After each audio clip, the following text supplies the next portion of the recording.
Hello and welcome to Beyond the Buyer. This week, I am beyond excited because I have Daniel Priestley in the studio. I've been wanting to get Dan on the show for a while, and there was a brilliant opportunity because he has been in Newcastle, and I just thought, now's the time to get him on, get him in the studio and get him talking. If you don't know Dan Priestley, where have you been? He's everywhere at the moment, especially since he was on Diary of a CEO very recently. If you haven't come across Dan as yet, I am sure you will want to connect with him after this episode. Let me tell you a bit more about him. So he is a serial entrepreneur who has built and sold several successful businesses and written 5 books on starting and scaling businesses. Dan is the founder of Dent Global, an accelerator and venture studio with offices in the UK, Australia and Canada. Dan's also the co-founder of ScoreApp, which I'm sure you will have heard me speak about before. ScoreApp is the AI-powered marketing software with clients in over 150 countries and is also the tool that we use for our profile scorecard, which you will find in the show notes. Daniel has won Entrepreneur of the Year and Scale Up of the Year awards and regularly gives talks for growing businesses. I'm talking to Dan about the power of guesting on people's podcasts. We've spoken before around why you should have one, and I still very strongly believe that having a podcast is awesome and everyone should do it. But I know that Dan has a strategy around guesting on people's podcasts, and I just wanted to unpick that a bit more. So let's get stuck in. Welcome. I'm so glad to be on your podcast. I'm so excited to have you here. It's super cool. And I'm so excited that you are here in person in Newcastle because Newcastle's amazing. And I spend lots of my time in London telling people they should come to Newcastle and how brilliant it is. Well, it finally got through. I'm up north. Yeah, yeah, but we don't speak like that in Newcastle. Oops, We're sorry. way I man. Oh, right. Okay. All right. I'm learning. You're maybe... Bear in mind, I'm Australian by birth. I have no idea. Yeah, don't take offence, any Northeasterners listening. But today I would love to chat to you about the strategy of guesting on people's podcasts, because on the show, we've spoken with a few people around the power of podcasts. So we had Jason Greystone on talking about how great his podcast has been and what that's done for him. But what we haven't done before is actually spoken about podcasting as a guest and all of the opportunities that that brings. And I know that you've been on loads and loads of podcasts, so I thought it would be great to take the opportunity to quiz you a bit. Go for it. I mean, I prefer that. I'm a big fan of being a guest on podcasts. I think it's a massively underrated strategy. Yeah. And you've been talking about that quite a bit lately because you've been on lots of different shows, and we'll probably get on to talking about a particularly big show that you've been on recently. But how often are you getting pitched to go on podcasts at the moment? It tends to be about 50 a month. Really? Wow, That is a lot. Well, I feel very grateful that you are here, that I've managed to catch you. What's your criteria then for going on a show now? I send them all over to my assistant, and she does the research, and she's looking at the quality of the audience, the branding of the podcast, the social following of the person doing the podcasting, and just kind of like previous guests that they've had, all of that sort of stuff. But also just, does it fit in the diary? The practical side, Yeah, right? the practical side. Like, what time of day can we do it?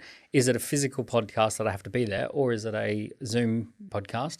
So all of those basics. I don't know much of what goes on behind the scenes. It just it appears in my diary and it says, boom, there you go.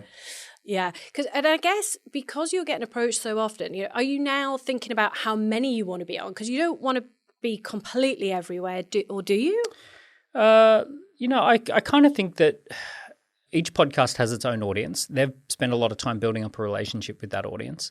And I'm incredibly grateful if anyone wants to introduce me to their audience. So the idea of being everywhere, I don't think it kind of works like that. I think if you've got a few big headline podcasts, people might see one and then see the big one.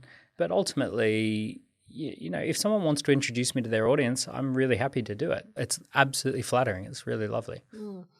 And when you've been on someone's show, do you then promote that you've been on the show, or do you just let them do all of that?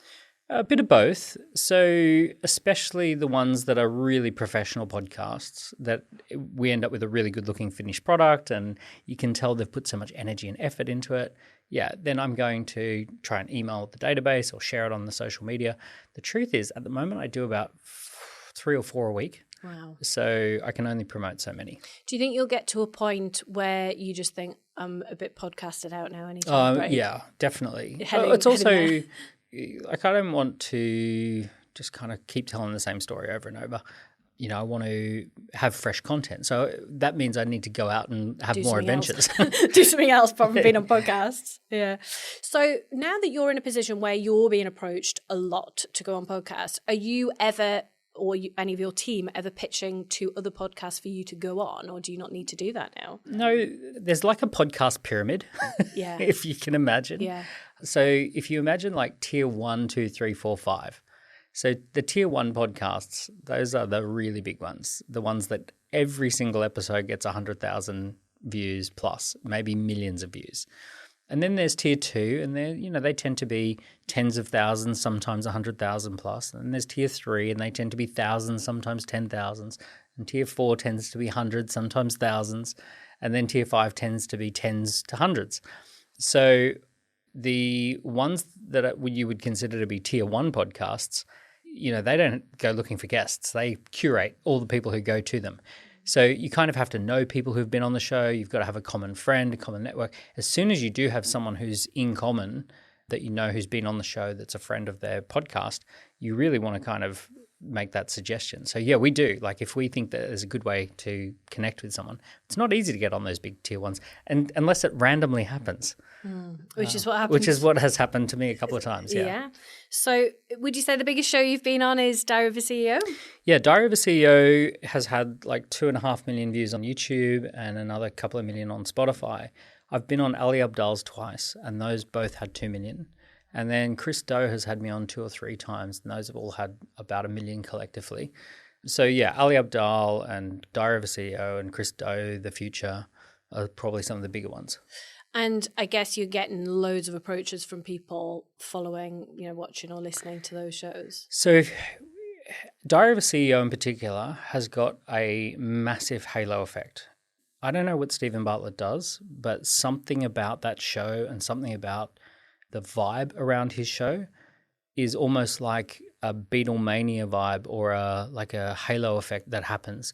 So people really do respond differently. If they've seen that particular episode, then they'll approach me like I'm a bit of a celebrity or something like that. They really kind of like, it elevates the energy in the room. So I don't know how that happens. But like when I went to the USA, I was speaking to an audience of 900 people, 300 to 400 of them queued up for a selfie and a signed copy of a book. So like they would and they'd all seen Diary of a CEO. Wow. Because it's big over there as well, isn't it? It's huge. Really big. Yeah. That is amazing. That is amazing. What do you think is the tipping point for people to get onto those tier 1 podcasts? What do they need to have? It's not a great answer, but there's a few things that you're going to have. You're going to have a book. Everyone who goes onto there, unless you are like an A-list celebrity or something like that, they've all written a book. And it's almost like just a given that you're an author of some sort. You've got to have an existing profile because they've each got a research team that goes digging, and they're going to look into like what else have you done and all of those sorts of things. So to a degree, you have to almost climb the pyramid. So it's very normal that you might do 50 episodes on tier 5 and they each get like tens of views. And then you might end up getting invited onto a tier 4 and then you get hundreds of views, and then you get invited into a tier 3 and you get a few thousand views, and then you get invited into a tier 2 and you get 10,000 views. So those episodes, they're the ones that then come up when people search you and they go, oh, okay, I see that you've been on a particular show and you got tens of thousands of views and all of that sort of stuff. Their research teams are very thorough. So one of the things they'll do is they'll have a look at how you performed against other guests on that show. So if they see you, they'll have a look at like, okay, look at all those guests. Okay, average tends to be about 30 to 40,000. You got 50,000. Okay, you're a high-performing guest relative to that show. So they're looking for those kind of things. So bear in mind, a lot of people want to get on those tier 1 podcasts. So they really do their digging. I mean, that's the dream, isn't it, to go on all of those shows? That would be so cool. I'm like, as you're speaking, I'm thinking, what can I do to rise up the pyramid? But I think it's helpful thinking about it in that sense and thinking about you need those foundations in place. And, you know, the book, you got me to write my first book. Yes. I'm on to my third one's coming out. It becomes a bit soon. addictive, doesn't it? Yeah, I love it. I love it. And I think it does create all these different opportunities and it gives you the credibility in that elevation. So, yeah. Yeah, I would really recommend, if you've got the book, send it out to all the tier 2 and 3 podcasts, because it's the tier 2 and 3 podcasts that kind of inform the tier 1s. So, you know, don't go after the tier 1s too soon. Yeah, because I guess they're just going to ignore you. Yeah, well, you can imagine what it's like. I mean, they just get swamped. I'm not sure that people have a real genuine understanding of what it's like to be Steven Bartlett. Like, he is getting hundreds and hundreds and hundreds of amazing opportunities every day. The kind of opportunities that most mere mortals would get once a year if they were lucky, he gets flooded with those daily. So some of the world's top experts and celebrities, they want to get on the show. Some of the biggest speaking engagements that pay tens of thousands of dollars just to turn up and speak, they all want to book him, and he doesn't even have enough time to do those. People want to give him equity in the business. They want to kind of like thrust, will you take 20% of my company just so I can say you're involved, that you're involved? So those kind of things are just coming at him thick and fast, nonstop, every day. Every single post that he does is bigger than every post you've ever done on social media. When I say you, I mean combined. you mere mortals. Yeah. Like if I take a normal person and add up all the views of every single post they've ever done, it might come out at a few million. And then every post he does comes out at a few million. It's crazy, so he's having your entire last 5 years condensed into a single post. He's doing that every day. I think that's where your Beatles analogy comes in really well. He's like the business Beatles, totally, all combined into one. Oh, yeah. And you see the people's reaction to when they see him. Like, they lose their minds. It's crazy, isn't it? Do you think he's happy? Well, look, I've been close with people who have what I would call have the tiger by the tail. In 2004, 2005, I had the tiger by the tail as well. My company scaled from 1 million to 10 million in 1 year. There's two sides to it. There's the logical side that you know how lucky you are when things are going well, and you know that this is a rare opportunity. You know that this is a magic thing. There's the emotional high of, wow, I just did another incredible thing, and there's another one tomorrow and another one after that. There's also some dark sides to it. So the dark sides are that you're constantly letting people down. So you're forever saying no to amazing things that you should be saying yes to. You're saying no to friends who want to catch up. You're saying no to incredible gatherings that people want you to go to. People are lovely to you and you don't have time to thank them appropriately and all of that sort of stuff. People give you stuff and you don't have time to receive it well. And then there's really dark stuff, like when you talk about big followings, for every 10,000 followers, you're going to have an oddball, someone who's odd. They're just strange. For every 100,000, you're going to have someone who is a little bit crazy, and then for every million, you're going to have someone who's probably dangerous. So if you've got 6 million followers, there's probably 6 people who could be dangerous. They hate your guts. They say the worst possible things. They have taken all of the dark emotions that they have and they've projected that onto you. And for whatever reason, 1 in a million people just have chosen you to be the person that they take objection to. So you get these odd crazies and dangerouses that happen, so there's that side of it as well. Yeah, it's just like a whole other level of business superstardom, isn't it? And just stay below 100,000. Yeah, well, I think I'm all right at the moment. But I mean, you must be there on some of your platforms. Yeah, I'm around 100,000 on some of the platforms, but I get a few odd people and 1 or 2 crazies. But do you just ignore them?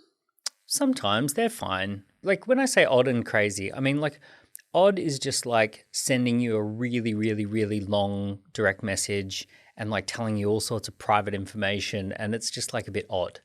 Like it might be some guy who's like wants to tell you all about this, huge breakup he's having with his business partner or something like that, and it's like, and they're friends with you. Yeah, and asking like a really complex question that it's like, how could I possibly answer this on DM, right? It's just odd. Crazy would be like someone who turns up to an event and they have like done a painting of you or something. Have you had that? I have, yeah.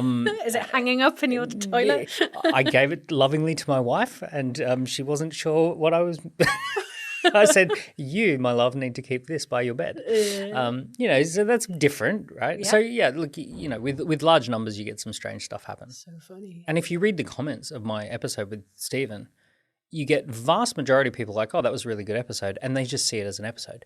And then you get like, this person is the worst example of what capitalist idiots are, and it's like someone will go off on one for 3 paragraphs about how I'm a poster boy for capitalism and it's my fault that people are dying in the Congo and, all of this sort of stuff. And, if I had been alive during such and such a war, I would have been responsible for deaths.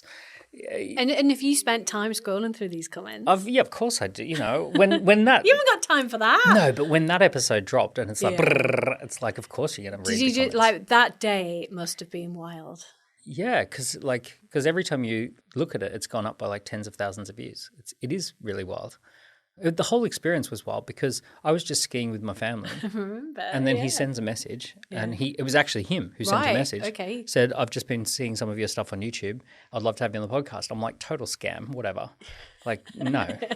So then I checked it again later that day. I'm like, I think that is actually him. And then I respond. And this was on a Thursday. We start texting back and forwards on Friday, and then it turns out they're filming on a Monday. So I just, oh my God. No preparation, no time to go. So did you leave the family holiday? Yeah, I did. Yeah, Oh I flew out, but no time to like pick an outfit or get a haircut or kind of like lose a few kilos or prepare anything. It's just like boom, let's go. Why was it such short notice? I would have thought he would have been quite planned out with things. Did he just have a gap and They just roll really fast. Okay. Because it was out the following Thursday. They are ferocious. They record 4, 5, 6 episodes and then they're putting 3 episodes a week out. Wow. Yeah. Team of 35 people, cut, paste, edit, boom, boom, boom, boom, boom. They are just ferocious. Did much get cut from the show? From 40 minutes. 40 minutes got cut? Yeah. Wow. So you were talking for 3 hours or something? Yeah, exactly. Just shy of 3 hours. They're just pulling out the bits that just kind of it went a little too long on that topic. Yeah. And was there lots of people on set? When you arrive, there's 35 people on Because it's in his apartment? No. I thought it was in Shoreditch. It is in Shoreditch, but it's in a big office building, right? Okay. So it's in an old Victorian kind of building, Nice. office building. You go up in the elevator, and then rather than it being an office, it's the set. But what's funny is there's a door on the set, and then out the back is all where the team work. So when you arrive, there's 15, 20 people buzzing around, and you shake hands with everyone, and it's kind of like you're nervous anyway because, it's a strange experience. So everyone's meets you, and then they all just disappear out the back, and then it's you, Steven, and one guy in the room. And then when you finish, they all come flooding back, and they've already got headlines. They've got their thumbnail ideas. They've begun thinking about how they're going to promote it. So they've figured out that it's so important to just do it while it's in the moment. Capture the energy, bottle it. Yeah. So. And was it straight into it when you got there, or was there any sort of chit chat? Have a nice drink? A little bit of a chit chat, but they film back to back. Wow. So they're just. So does he do? He does more than one a day? Oh, 4 or 5 a day. In a day? Yeah. And they're 3 hours long? The guy is ferocious. He has the tiger by the tail. He is between LA, New York, London, and when he does anything, he does it full on, and he does it from morning till night, and he knows he's having a moment where he's a big name, he hasn't got kids, he can just go all in on this, and he knows that at some point he's going to have kids, and he's going to want to dial it right back. So he's just all in. Yeah. You put a post out maybe over the weekend, actually, maybe on Father's Day. That was it, about the fact that when you have kids, you've got to do all the, get the kids off to school. We've done all the kids stuff before we even get to work and how. So, that's a great other side of it, isn't it? And you just go for it. I think he's aware of that. Yeah. That's impressive because I would find it really hard to keep the energy up that I think you need for a podcast. And you certainly, listening or watching him, you would never think that must be one he did in the morning or that's the one he did last thing at night. You wouldn't pick up on that. And no. He's very professional. He's very professional. He's in his flow. He's in his zone. I get the sense that he's just being who he is. When he's doing a podcast, I get a sense he's actually listening and he's engaging and he's just in the moment. But then when that moment passes, he's in the next moment. Does he prepare questions in advance? Or His does team he just do. Go, right. And does he stick to those or does he go a bit off piste? He goes off piste. Because I think he comes across as quite sincere and with his questions, he seems genuinely interested. Well, I know he's genuinely interested in my topic. So entrepreneurship is his favorite thing. So we were geeking out together. Like we were bromancing over entrepreneurship all the time. Yeah. The whole way through, we were like, oh, you think that? Yeah, I totally agree with you. Right. So yeah, there's a lot of that. What did you think to your question at the end? Oh, the question.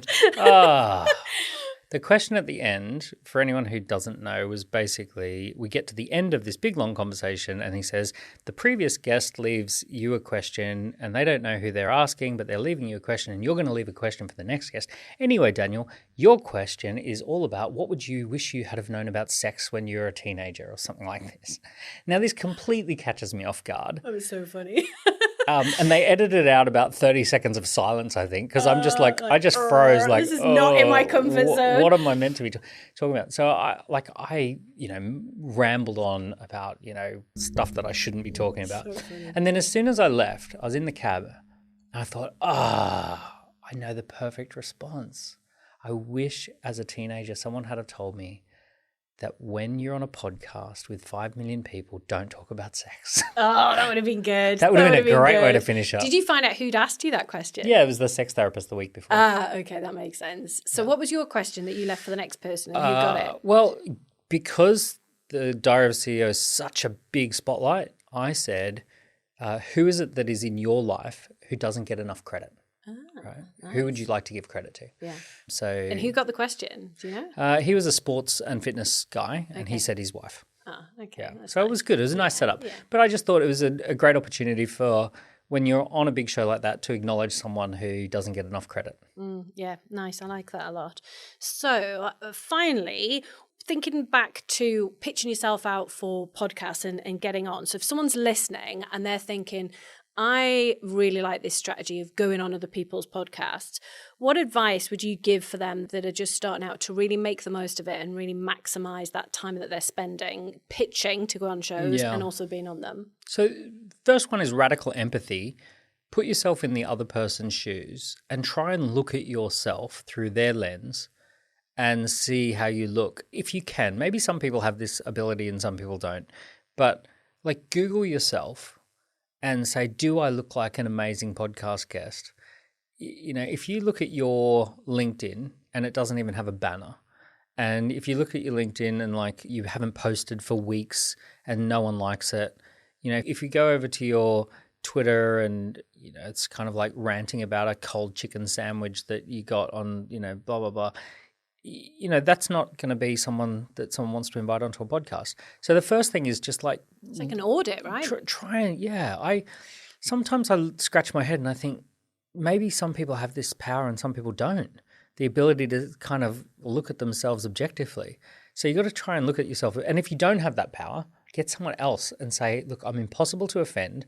Please just be brutal and tell me, when you Google me on your computer, do I look like a podcast guest, right? Something like that. So like start by that because they're all going to Google you. Every single one of them is going to Google you. So you got to see what it looks like when you get Googled. And then start small. So start with a small little podcast that gets tens to hundreds of views, that is on Zoom, and just go through and have an experience of being a podcast guest. Because sometimes it looks easy when you see it at the highest level, but everyone you see on those big podcasts, they've done it 100 times. And I guess then you're going to be better as well, aren't you? So back to the Steven Bartlett thing, I had Ash Jones on the show a few months ago, Ash, who was responsible for Steven's brand at Social Chain. Yeah. And was the one that encouraged him to do vlogs back in the day. So we were chatting a little bit about Steven actually, and I was saying, did he go and have training to be so great talking on stages? Because when I see him speak, he's very confident. And he said he was terrible. He was rubbish at the start. But what he did is he just did loads. He just went and spoke at everything that he could possibly do. There's almost no substitute for it, really. I don't think you can get good in any other way but other than just do it. Just do it. And just get over yourself a bit. And do it in front of small audiences. Yeah. Like choose safe environments. Choose the podcast that gets no more than 20 views just for the practice. Yeah. Great advice. I think that's solid. Awesome. So if someone's listening and they're not already following you somewhere, where's the best place for them to follow you? Would it be LinkedIn, Instagram? Yeah, LinkedIn at the moment I'm quite into, and I post regularly on LinkedIn, and all my kind of stuff that's very on message and on brand is in LinkedIn. Go to Twitter Go to Twitter if you want my political rant. And also the books. The books are great because they get a lot of edits, so it's really on point pieces, so oversubscribed or key person of influence. We'll pop some links to the books and also to your LinkedIn. In the show notes. Thank you. Thank you for listening. If you're serious about growing your profile, take our free profile assessment quiz to see where you're at right now and get hints and tips on how to improve your score. You'll find the link to the quiz in the show notes. If you've enjoyed the episode, it would be mint if you'd subscribe, like, and leave a review. See you next Monday.